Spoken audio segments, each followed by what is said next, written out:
E para falar sobre esse ano e também sobre as perspectivas para 2025, eu converso agora com ele, um grande parceiro, Marco Saravalli, diretor de Educação e Certificação da APIMEC Brasil. Muito bom dia para você, Marco. Quanto tempo a gente não se encontrava. Bem-vindo aqui à programação da CNN Money.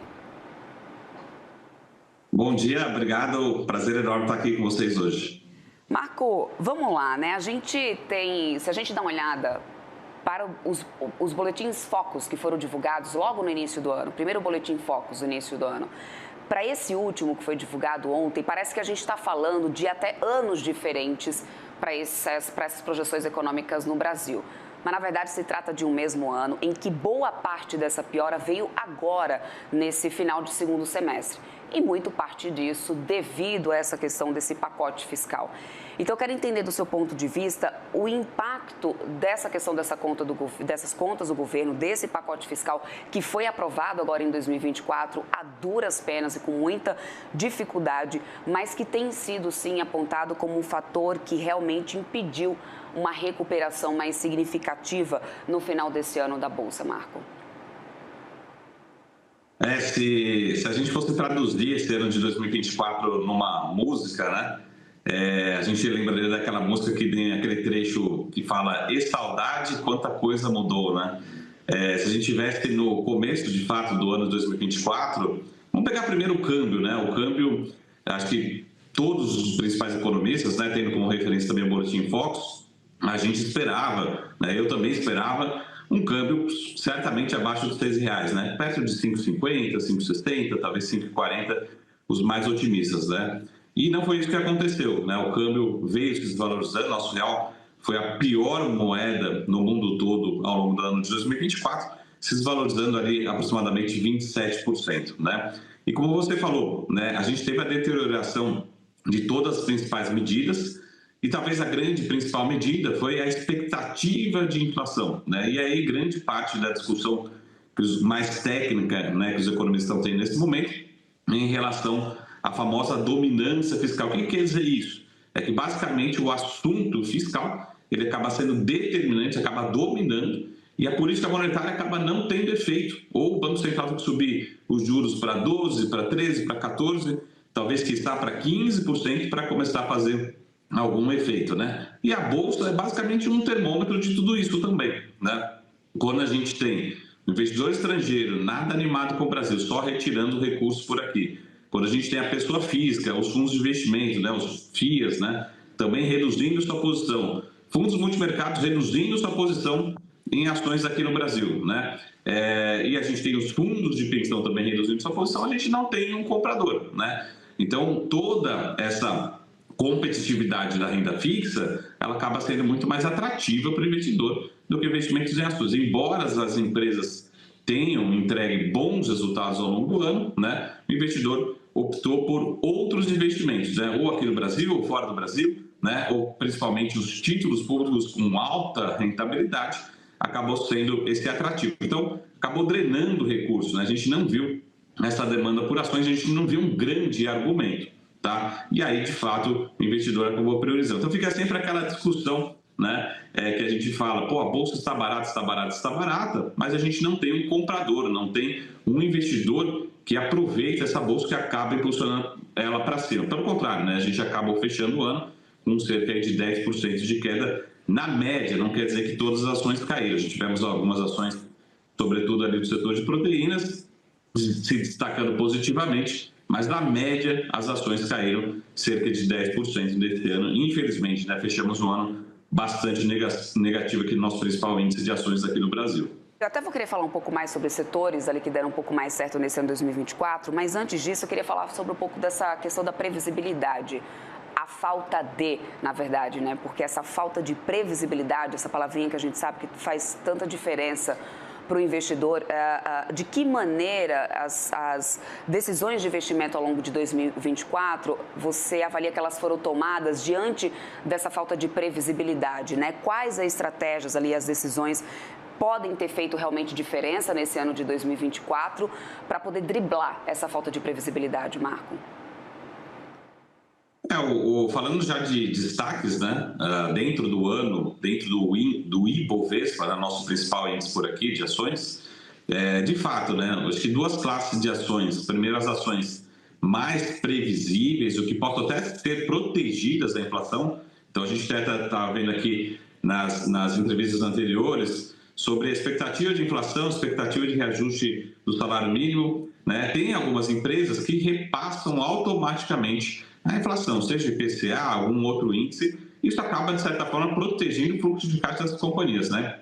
Grande parte dessas companhias a gente conhece muito bem pelo nosso próprio bolso, que são as empresas de energia, empresas de saneamento, outras concessões, né? Como, por exemplo, concessões rodoviárias. Então, de certa forma, a receita dessas companhias são previsíveis, são protegidas da inflação, e as ações acabam se comportando um pouco mais estáveis, né? Então, essas ações, vamos dizer assim, elas não foram tão mal, ou até podem ter apresentado um desempenho positivo. Mas o grande destaque desse ano foi as empresas que se beneficiam de um real mais desvalorizado, ou de um dólar mais forte, né?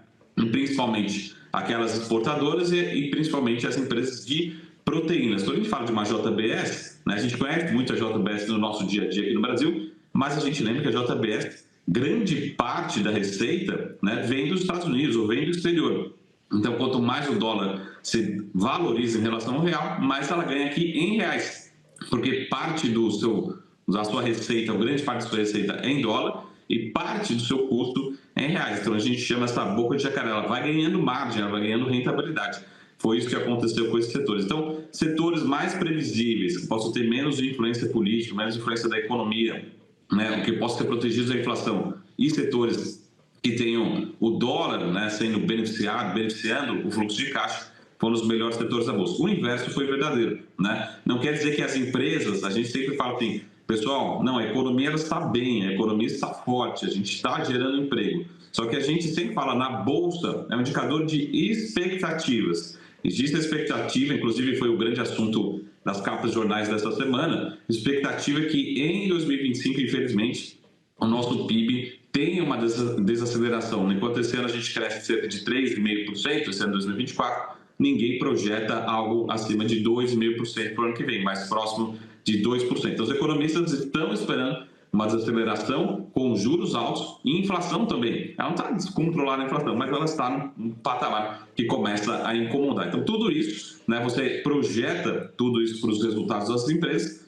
mostra assim, será que as ações estão tão baratas assim, estão tão descontadas dentro de um cenário projetado, né, um pouco mais desafiador? É um pouco dessa discussão, né? Então, o investidor sempre olha para frente e não olha muito para trás. De fato, esse fechamento de ano, a gente teve uma economia bastante aquecida, o varejo foi bem, o varejo foi forte. Mas projetando para o ano que vem, a gente vai ter inflação, né, num patamar que incomoda, juros altos e uma economia em desaceleração. Essa é a grande preocupação para o ano 2025. Você já entrou, inclusive, na minha próxima pergunta, que seria justamente essa. A gente tem falado aqui dos setores até que acabaram se beneficiando, principalmente por causa do câmbio, mas, Marco, as expectativas de uma taxa Selic em alguma das projeções chegando a 15% no ano que vem, como que ficam esses setores que são mais sensíveis, né, então, aos juros? Ou seja, seria um momento ou você já tem presenciado essa mudança de estratégia de portfólio dos investidores e, portanto, a gente deve ver um reforço disso logo nesse primeiro mês de janeiro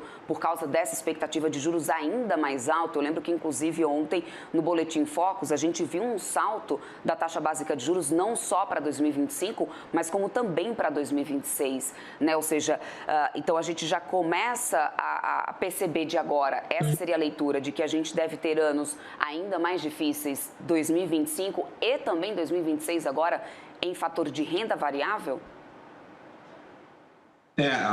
Sempre aquela pergunta que é muito difícil respondida, que é o quanto está no preço, né? Ou seja, quanto já está nesse Ibovespa nos 120 mil pontos, enfim, quanto já está precificado.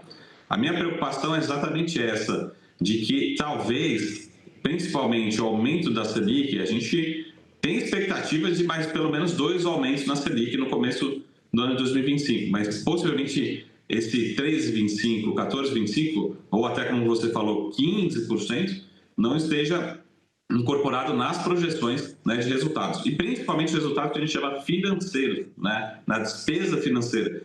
Tem algumas empresas, vamos supor um cenário que tem crescimento de 5% de receita, né? Só que a margem fica estável e a despesa financeira, ela salta, né? É diferente você ter um custo de capital de 10% e um custo de capital de 14%, 15%. Então, sua despesa financeira salta. Consequentemente, a gente vai ter empresas em 2025 reduzindo o seu lucro, né? Então, sempre aquela pergunta em relação à bolsa está barato, está caro. Um dos indicadores mais utilizados, mais comuns, é o famoso preço sobre lucro, né? Quanto mais baixo, mais barato. Só que se o lucro eu vou revisando ele um pouco para pior, né? Eu vou mostrando talvez esse preço sobre lucro não esteja tão barato assim. Então, essa é a minha grande preocupação. Algumas empresas a gente vai ter que revisar para baixo o lucro de 2025, né? E talvez algumas empresas, olha o alerta aqui, não só empresas de capital aberto, mas podem entregar até prejuízos, né? Empresas que tenham margens muito pequenas, muito estreitas, um aumento da Selic de 10, 11 para 14, 15%, pode trazer até prejuízos. Então, acho que o grande assunto de 2025, não só para a Bolsa, mas para a economia como um todo, sistema financeiro, a grande palavra vai ser inadimplência, ou seja, empresas que vão pedir recuperação judicial. A gente já viu um pouco desse assunto em 2024, né? Foi um ano bastante complicado, enfim, desafiador em relação ao sistema, mas eu acho que a gente nem chegou aí. Então, famílias endividadas com custo de capital mais alto, empresas com dívida mais alta e podendo até ter redução do seu lucro, até ter mesmo prejuízo, né? Então, se a gente coloca isso para a Bolsa especificamente, será que essa redução de lucro, né, a redução das expectativas de lucro já estão incorporadas, né, nos preços das ações? Para mim, não, né? Talvez uma parte, mas não a totalidade. Se a gente for para 14,25 até além de 14,25, talvez isso não esteja nos preços, tá? Então, por isso que eu acho que talvez esse desânimo, né, de investimentos em ações perdure, infelizmente, ao longo do ano 2025, né? A gente precisaria de um argumento muito grande para impulsionar essas ações em bolsa. E acho que o grande assunto, só para concatenar, né, com o câmbio também, eu acho que a gente não discutiu ainda, a gente começa a discutir o setor de varejo, consumo, farmacêutico, enfim, todos os setores, a discutir esse repasse do câmbio, porque esse câmbio ele traz aumento de custos, né, que já teve em dezembro, mas agora é a época de renegociação, né? Ele fala assim, pô, peraí, será que eu vou ficar com 100% desse custo ou vou repassar 100%, vou repassar 50%? Quanto que a indústria vai ficar com esse aumento de custo do câmbio e repassar o restante para o consumidor? Essa é a grande dúvida. Então, lembrando, repassar para o consumidor é sinal de inflação à frente. Essa é a preocupação, né, de quanto isso vai chegar na ponta final agora no começo desse ano. Pois é, já temos alguns determinados setores assumindo que a partir de janeiro deve começar já a repassar isso e o efeito com certeza vem, principalmente nessa inflação.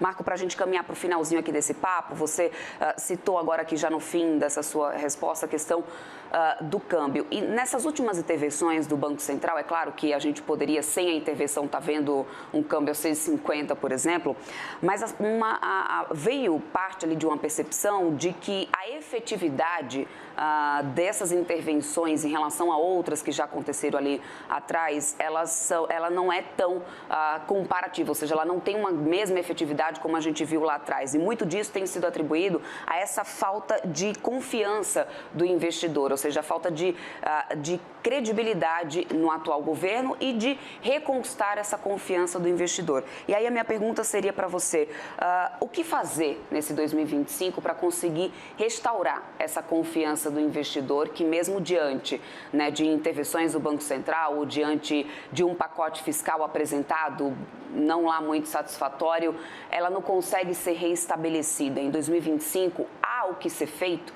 para restaurar essa confiança?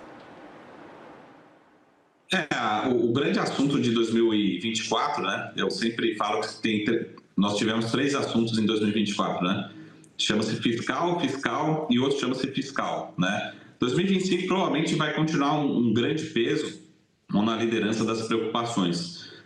O governo precisa sinalizar que em algum momento a gente pode ter uma inflexão no comportamento da nossa dívida, né, em relação ao PIB, não importa o indicador. Essa é a grande preocupação que a gente teve nesse pacote fiscal anunciado, que foi a grande crítica, é que a gente reduz o ritmo de crescimento. Mas talvez nenhum economista esteja trabalhando que em algum momento a gente possa voltar a ter superávites, né? E de fato começar a reduzir o comportamento da nossa dívida em 2026, 2027. Essa é a grande sinalização. Em relação a câmbio, né? Eu acho que o grande assunto, em 2025 nós tivemos, em 2024 agora nós tivemos essas intervenções mais principalmente por questões de demanda sazonais, né? Mas com certeza vai ser um assunto para essa nova gestão do Banco Central para o ano de 2025, né? Então, acho que precisa, de fato, melhor diálogo, né?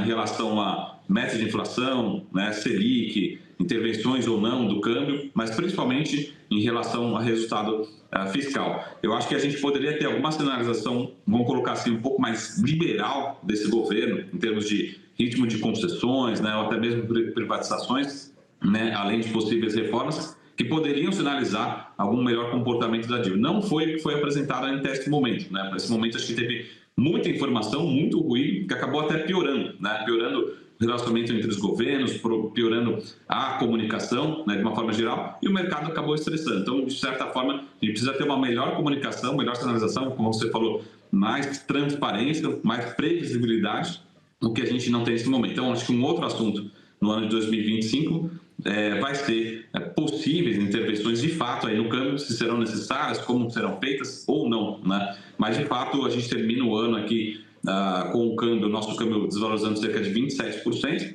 e o segundo colocado no mundo, né, com desvalorização de cerca de 17%. Ou seja, de fato, essa diferença, né, de desvalorização foi culpa nossa e, de fato, a gente precisa melhorar a nossa previsibilidade, a nossa segurança jurídica e, principalmente, a nossa comunicação aqui, né, que não foi o que aconteceu nesse final de 2024.